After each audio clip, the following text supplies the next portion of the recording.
Donc, Alexandre Blaise, je suis professeur au département de physique à l'Université de Sherbrooke et directeur scientifique de l'Institut quantique.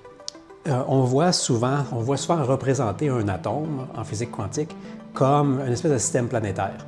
Il y a un noyau, puis il y a des planètes qui orbitent autour, et ces planètes-là, c'est les électrons.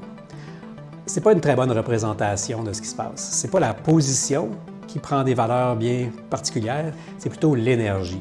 Donc, dans les atomes naturels, qui se trouvent dans le tableau périodique, chacun a des niveaux d'énergie bien définis. Ça, c'est connu depuis le début de la physique quantique. Ce que la recherche des 3D modélisés de cette année montre, c'est qu'il est possible d'opérer, dans les bonnes conditions, un circuit électrique, soit conducteur, macroscopique, pour qu'il agisse vraiment comme un atome artificiel, avec lui aussi des niveaux d'énergie discrets. Pourquoi c'est important? En fait, ces mêmes idées-là sont utilisées aujourd'hui dans la construction des futurs ordinateurs quantiques.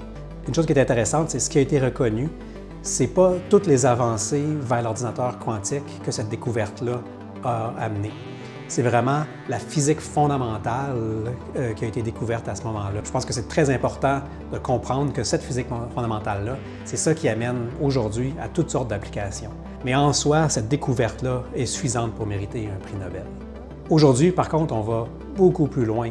On utilise toutes ces idées-là pour construire des nouvelles technologies qui vont participer à transformer la société. L'Institut quantique est un joueur majeur dans cette recherche-là.